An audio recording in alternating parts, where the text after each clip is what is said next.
In this video, I am going to be interviewing Dorian Payne. He's a property investor based in Wales. He has got over 170 units, over £26.5 million in joint venture finance, and has raised over £3 million in joint venture finance, and you can do this as well. Right, my man, how you doing? Pleasure. Hey, it's so good to have you down at the Assets for Life HQ. So, Thank you for having me. You made it from South Wales Yes, into sunny Essex. and it was so eventful getting here. I missed my train, I missed the tube, I had a penalty, I had all the things, but it wouldn't have stopped me. So. And you turn up smiling, Yeah. full of energy like you normally are. Got to, haven't you? You got to. So look, a lot of people watching this, some people are brand new to property, some have been in property for some time. You have done amazingly well over your property career. How long have you actually been a property investor? So I've been full-time in property, I would say, for the past 8 years. As when I left school, I set up a business. The first business set was a letting agency. So the first thing I started doing really was managing other people's properties and portfolio, and I scaled that by just cold calling landlords. I was fortunate enough to have some experience while I was going through school. My mum was a stay-at-home mum and she was managing their rental portfolio, and I started helping her when the regulations came in. So I took that knowledge, started ringing landlords, started getting basically leads and sales, and scaled the business that way. Wow, so you learnt really through your parents. Yeah, that's what So how old are you now? I'm 24. So 24, so really you got involved, at 16 years of age. Yeah. What would you say has been like your biggest challenge as a result of being in property over the last 8 years? Yeah, sure. So I've had tremendous challenges, and still do today, as every business owner does. But one of the biggest problems for me was, not so much now, but what it was, as I just wanted to be a millionaire yesterday, And so what I was doing is I wasn't focused. I was in property, but even the letting agency, as I was scaling that, I would be employing staff, and I would be training them up, and then I would just be leaving them to expect them to do what I was doing, whilst I set up another arm to the business, and then another arm, and then another arm. And I was doing this, and what I didn't see was, as I was scaling this up, the other part of the business was dropping, and it was kind of like... So trying to scale too fast, Yes, definitely. trying to do too many things, Yeah. So what is it you actually focus on now? What's your main focus in property? Yeah, so our business is Castells Group. So and we're a property development company based in South Wales. We specialise in social and disabled housing. So our motto really is we collaborate with private investors to develop and deliver high quality social and disabled housing throughout South Wales. Excellent. So really we're building the homes for those that are the least privileged, really, and we partner with charities and housing associations to do that. Great. So not only are you making money for yourself, but you're helping local communities, and you're helping people that are, say, less advantaged, and need a safe place to live, right? Yeah, 100%. Yeah, and some of these disabled units where they're just disabled homes, where they're just not on the market. They have to be built for the person.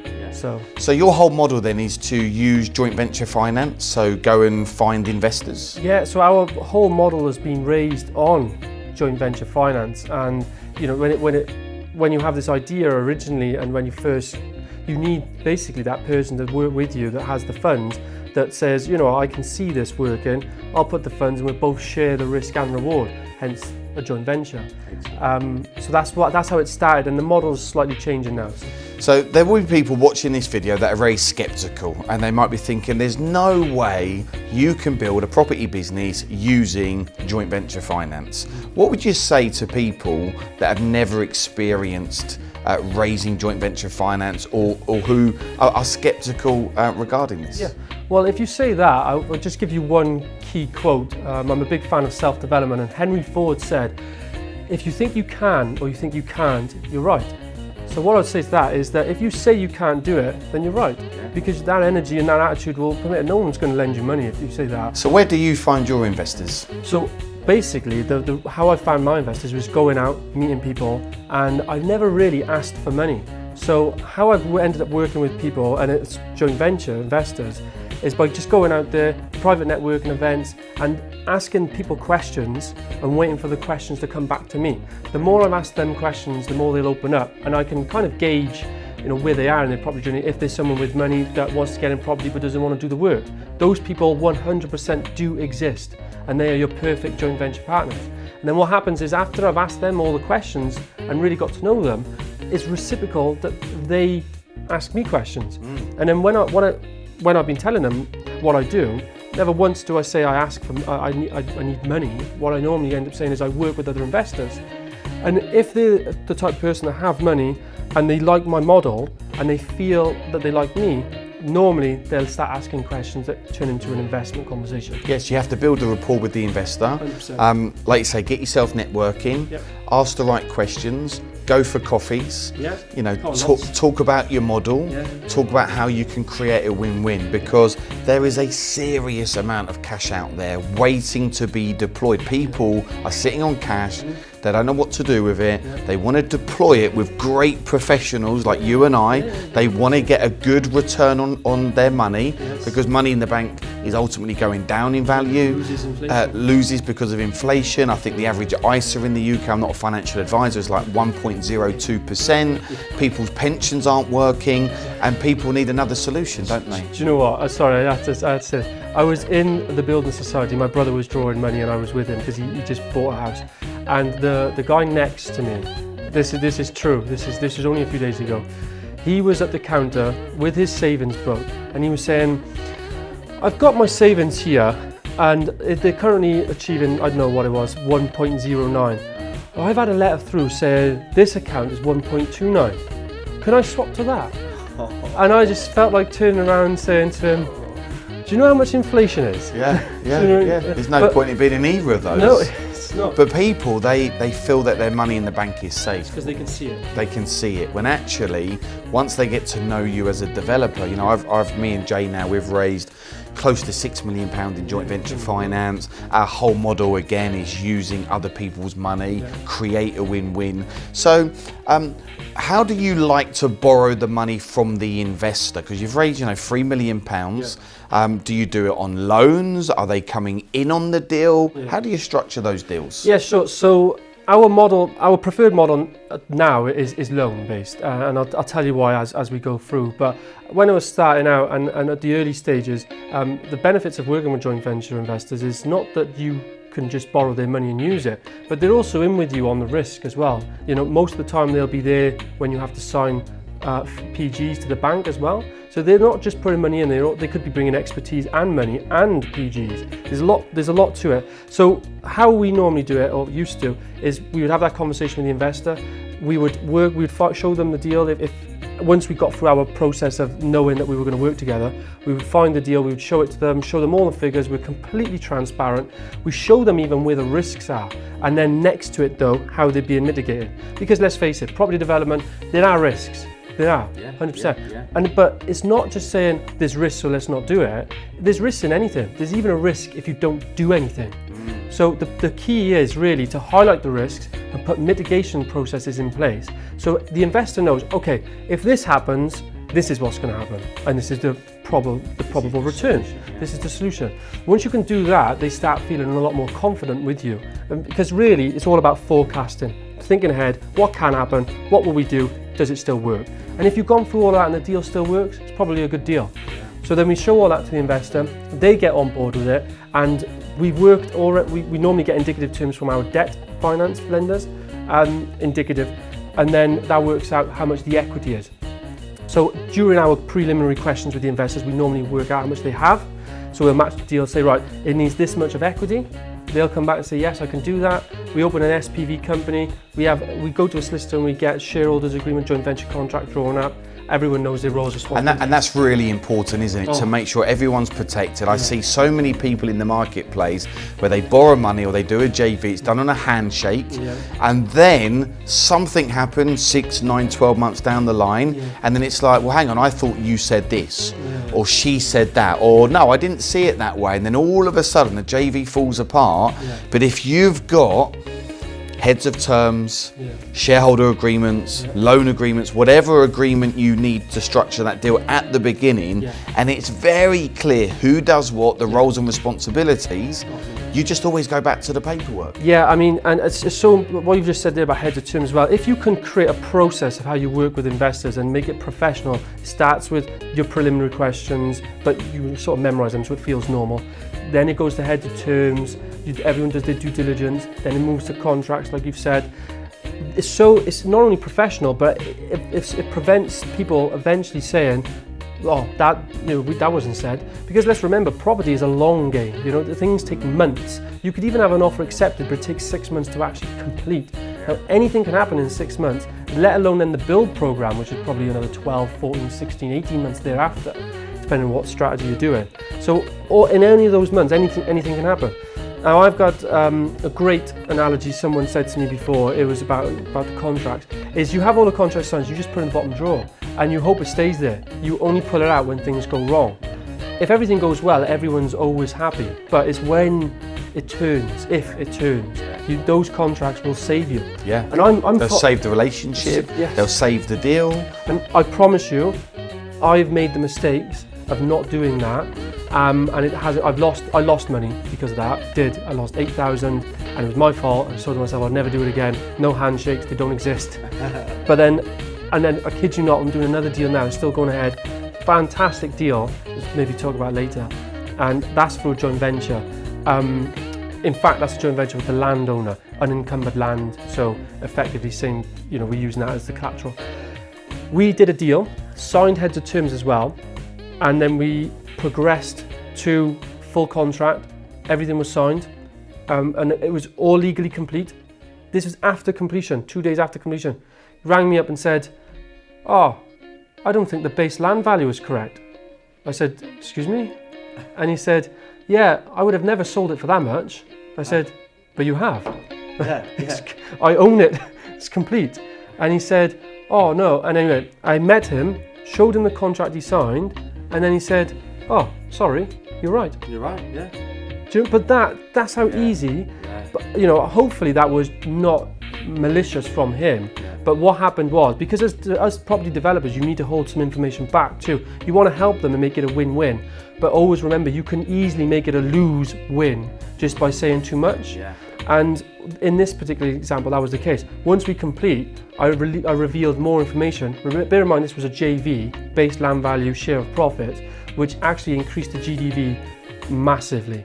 And it was pretty much at that point, he turned around and said the land value should have been more. But that wasn't the case. That wasn't the case at the time of signing. No, it wasn't the case. So when you first started your business model, you were doing more JVs. Yes. So the investor put in the money, Yeah. you do the work, you share risk, you share profits, Yeah. you take the lead on the scheme, That's but right. now you do more loan agreements. Yes. So why do you do that? Yeah. And just explain to our viewers how that's structured, because that's also what we tend to do more of now. Yeah. So it'd be good to hear from you. Yeah, so there's two reasons. The more you do, and the more you basically earn and generate, and the more reputation that you create in your company, the risk from external lenders reduces because of your track record, and and people think you're good for it. And what that means then is money becomes cheaper elsewhere on the market, and people, even institutional lenders, start lending you more. Opportunities open up with some creative different strategies out there, like peer-to-peer, like crowdfunding platforms, pension funding, stuff like that. And ultimately what it's doing is reducing the amount of equity required. So then when if you actually do the maths on it, and if you have a deal you need to borrow 300,000, that's the equity requirement, and you're giving away 50%, if it's a really good deal, that could be a huge chunk of money where once you've actually done enough, there are people out there equally that will lend you on a fixed rate return. So our preferred method now is to borrow that, because our risk internally is reduced, and the way we structure our deals.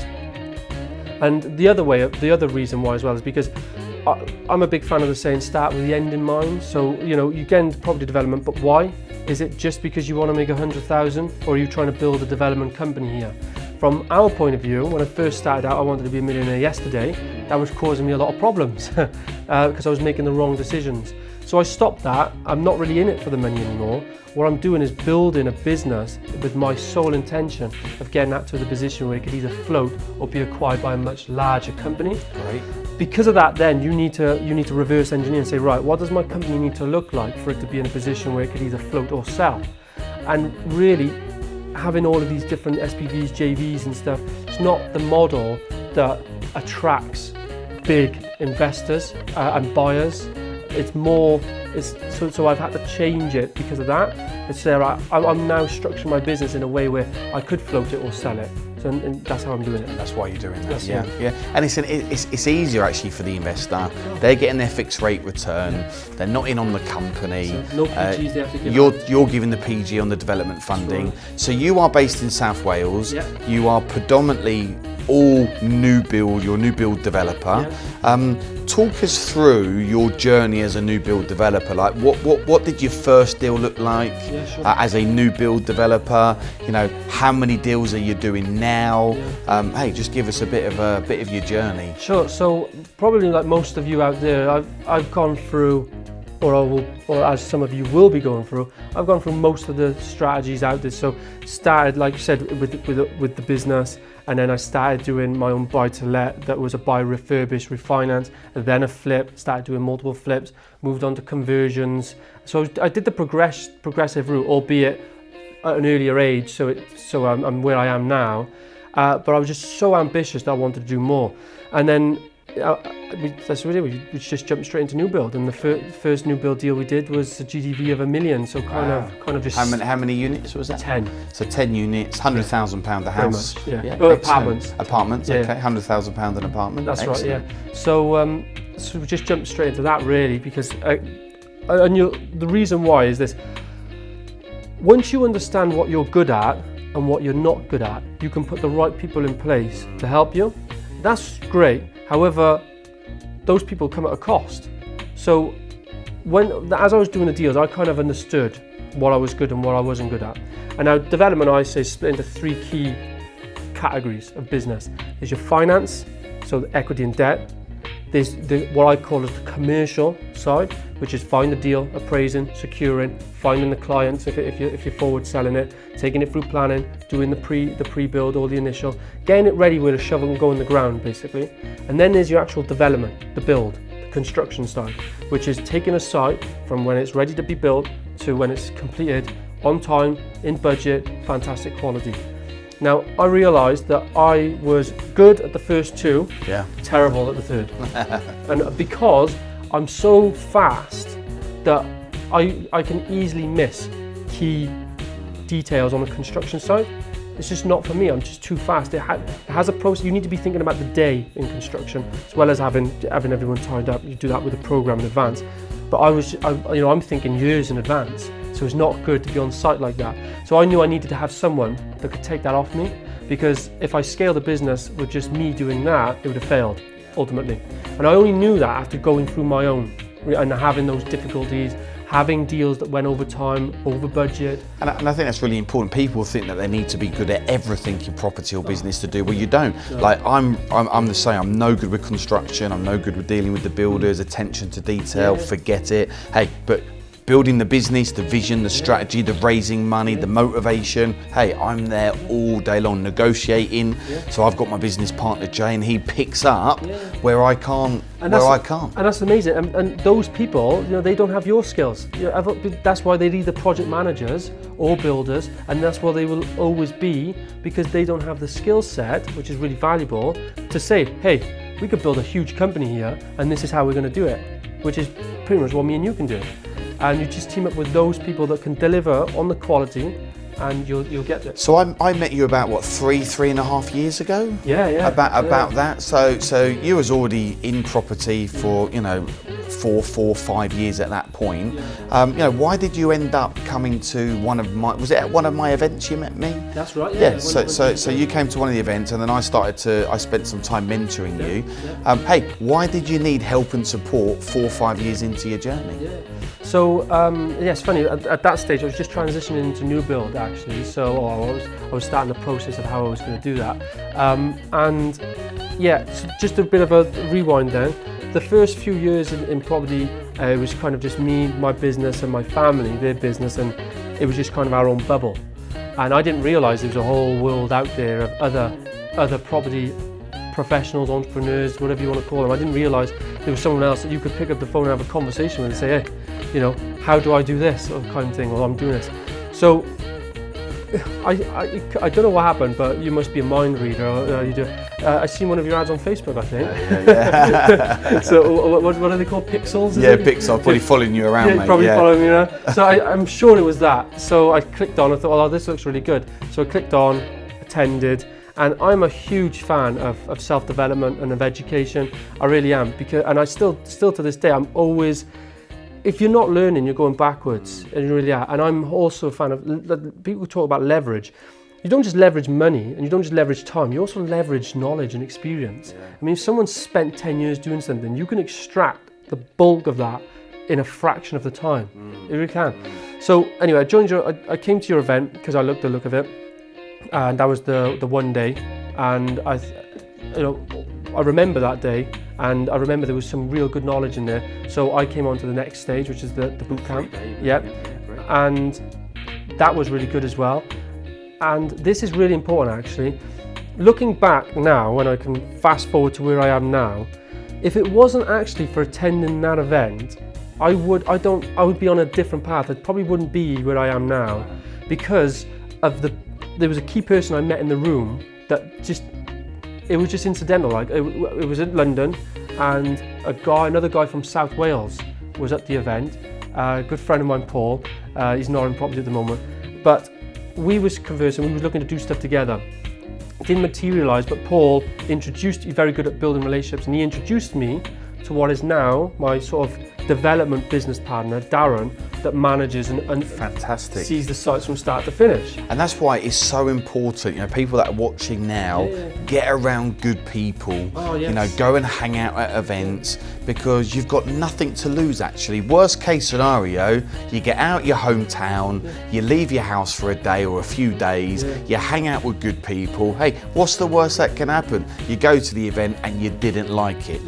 But ultimately, if you go to an event with an open mind and you use the event as a way to expand your business, there's so many connections out there. Oh, mate, look, I honestly say you've got nothing to lose, but you do have everything to gain. Everything to gain. You don't know what you don't know. I did not know going to that event I was going to meet Paul, and even when I met Paul, I didn't know what that was going to do.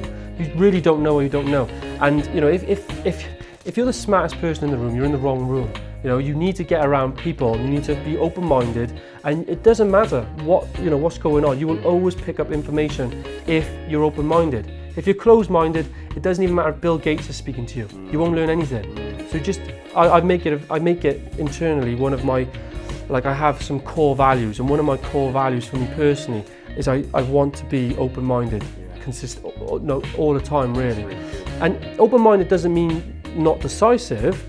Open-minded means just that you can see all the facts and all of the soft facts, but you can make your decision. That's it. So anyway, I came to the event, and then I started working with you. You was mentoring me, and I learned massive value. I mean, the things I've learned from you. One thing I wasn't very good at was even though I sometimes come across as confident, I wasn't confident in a sales environment. Even though, it's funny saying that, after scaling the business I did on cold calling, it was never, I just did it because I knew I had to do it to get the sales in. But I've never really been comfortable in that. And you helped me massively understand how to build that confidence with sales abilities, put it in property. And to be honest with you, those skills as what helped me raise the amount of money I have. Wow, brilliant. And have these meetings that I'm having. So you're more confident now. You really have grown and grown and grown, over these few years, and we've always kept in contact. We went skiing together just a couple of months ago, which was absolutely brilliant. Oh, he's like a rocket. We had a really good time, didn't we? Yeah. So you are currently at 26.5 mil GDV, 170 units, raised over £3 million in joint venture finance. There's only 3 of you in the team, which is just remarkable. You've got to get a PA though, all right? We've had a chat about this, so when next time I speak to you, you have to say, Liam, I've hired my PA, because that's going to take up about 3 or 4 hours of work, I reckon, a day. So what is next for Castell Group? Yeah, sure. So, like you said, we have multiple deals that we own. Most of them. There's about 4 in option at the moment. Signed options equates to about 173 homes that we have, about 26.5 million GDV, and 90% of those deals have actually been forward sold. So we have the buyer already in mind, which is attracting confidence from investors. So I set a goal, a target, like I said, start with the end in mind, that, and I'm very ambitious, really ambitious. I want Castell Group to be in a position where it's building 500 homes a year, social and disabled, across South Wales and southwest of England. And I want that to be, the reason for that is because just working out sort of the financials, I want it to be in a position where it could either float or it could be bought by a much larger, either probably an existing PLC, as maybe their social division. So for me, that's 500 homes a year. That's where the goal is. That's what we're scaling to. And at the moment, like you said, there's only 3 of us in the team. The workload is just phenomenal, and we do need to expand. So, but I've always done that. I've just pushed everything to the limit where I then have to expand, and then I take people on, you know. But there's a downside to that, is that they come in and they're just rammed. They ram straight in. They're like, oh my god, what have I let myself in for? But PA is definitely my next step. Yeah, PA is your next step. Yeah, growing the company to 500 homes, sell it or float in. Sell it or float in. So, people watching this, let's say, are at the start of their journey, or they've done a few deals. Yeah. You know, what advice would you give to them? Yeah, okay, and this is, you know, really coincidental. I had a conversation with someone who was just starting out, and property is life-changing, really is. If you do it well, then it'll change your life. You know, it will. However, the biggest thing, if I could go back now, the biggest thing I would do is I would spend more time on getting real experience. I would spend more time with people that are doing what I'm doing or want to do. I would learn more. Because I've learned a lot just by the mistakes I've made, and I've made very costly mistakes just in terms of time and money for myself, but it is what it is. You've probably done the same. And if I could go back, one thing I would say is, you know, get around and do more education, learn more, understand the stuff I don't yet know, and you won't realise, but that would save you making mistakes. Yeah, my first time round in property was a disaster. It was like a complete disaster. Like everything you shouldn't do, I did. Yeah, I bought new builds, off-plan, glossy brochures, BMV, property in Marbella. Like I bought the height of the market. I used all my own cash. It was just a disaster, and I ended up losing €2 million. But it wasn't that the game was wrong, it's just that the player wasn't playing it right. And my experience over the last nearly 5 years now, me and Jay will be celebrating 5 years in September. We got great mentors, we invested in our education, we became obsessed with wanting to know how to do it properly. And it's no different than someone trying to learn how to drive a car. Go get an instructor, go through your lessons, and then before you know it, you're running it on autopilot. And you're right, because the property game, if you call it, it's kind of like house always wins. It's kind of, if you know the rules and you know what to do, you can just avoid the key easy mistakes, and that will save you a massive amount of time and a massive amount of money. And depending on where you want to get to and what type of strategy you're doing, the mistakes can either cost you a lot of time or a lot of money, like you said. But if you do it right, you will avoid most of that, and you will just keep excelling and excelling. So I make it today, even today, I still know that I don't know everything. In fact, I probably know a fraction of what I should know. But I'm a big believer is that you don't have to know everything before you start. You just need to know who knows the answer. And then, for me, I'm doing stuff that people more experienced and been in the industry a lot longer than me aren't doing, because they're just trying to either perfect or they're waiting for the right time or anything like that. But if you just surround yourself with key advisors, I call it. Imagine like a board. If you were running a big company, you'd have a board of directors or non-executive directors, each with their own experience, each with their own outlook and their own value. And if you would take a decision to that board and it would bounce around, you would come up with a solid plan of how to take the next step. And for me, that's what I've done. I've surrounded myself with really knowledgeable people that I could just pick up the phone to, or pay them to come and help me, which is mad, because you've got to add value to them as well. And that's really one of the key successes, I believe, of how I've managed to do what I've done. Just get myself. So have a clear strategy. Yes. Focus on building a team or getting around great advisors. Focus on using other people's money is a key, because there's people watching this now that I'm sure have not got access to cash, and they believe that not having cash is going to hold them back, and it's not true. No, it's not. Like, you can get out there and raise joint venture finance. You've raised over 3 million quid in joint venture finance. You can build a complete portfolio on other people's money. You can get out to good development funding companies, family offices. There's so many ways to raise money, right? And the thing is, right, is if you come across the right way, there is money out there, even senior debt lenders. Because if you're doing a development, you've not done it before, then you might struggle raising that type of money, depending on how big it is. However, my first one, I never really did a small new build, then a medium new build, then a £1 million GDV new build. I just went straight into it, and I remember speaking to the finance company and kind of just persuading them to give you the cash. The reason why is because I did a lot of upfront due diligence work. Like I said, how I work with the investors, did the same for the bank. I crossed every T, dotted every I.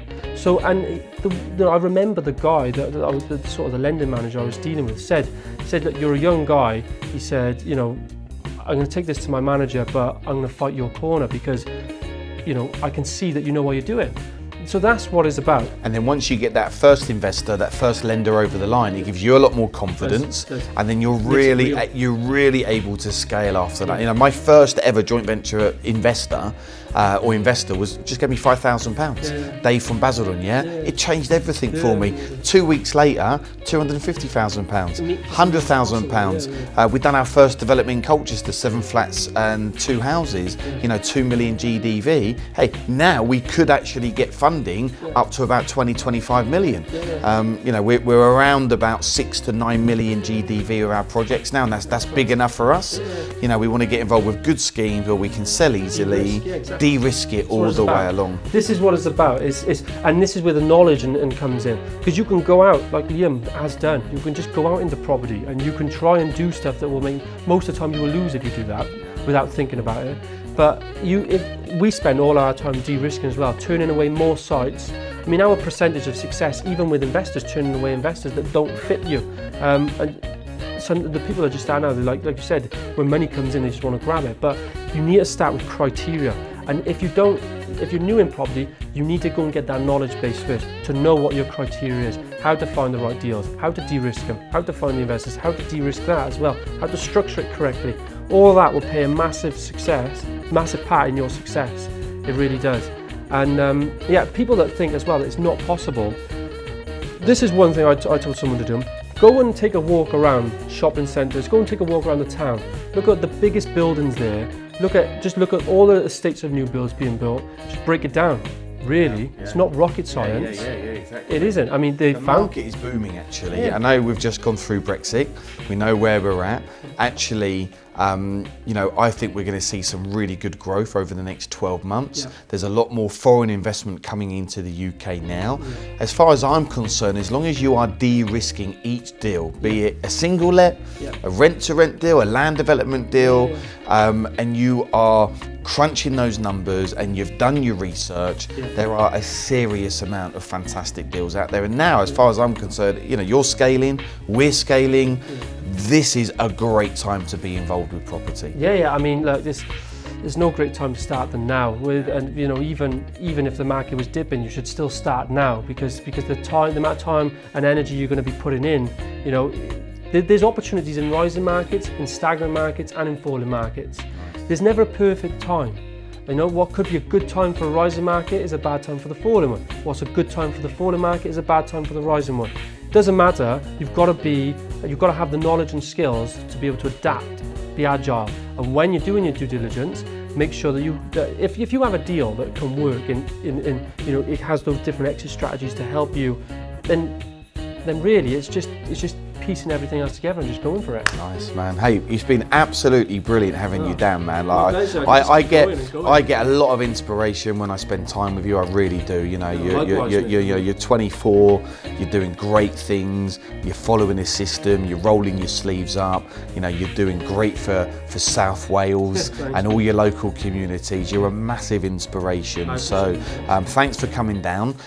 We'll get you back on the show at some point. You know, the next 6 to 12 months. We'll have a catch up and see how you're getting on.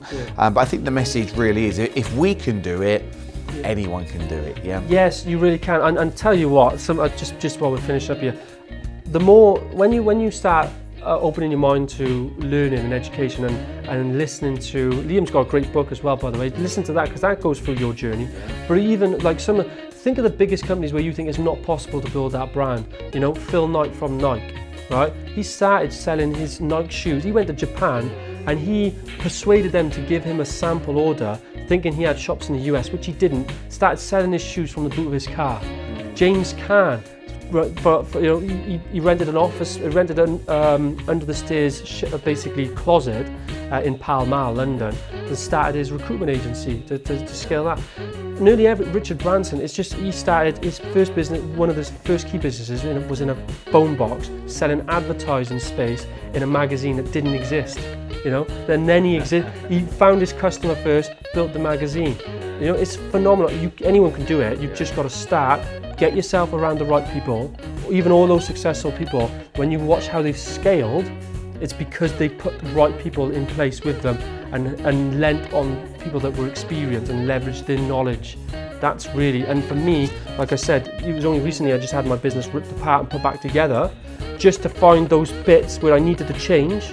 You know, and that's it. You've got to do that. Well, congratulations. Thanks for coming down, my man. Appreciate it. Good stuff, yeah? Cheers. Wow, what a fantastic interview that was with Dorian. I'm feeling super pumped, super inspired. If we can do it, you can do it. If you want to know how you can go and build a property business using none of your own money, then grab my book. I'm a best-selling author, Bricks, Mortar and Other People's Money. The link is in the description. Click on that link and I'll see you in one of my up-and-coming videos. Take care, guys. See you later.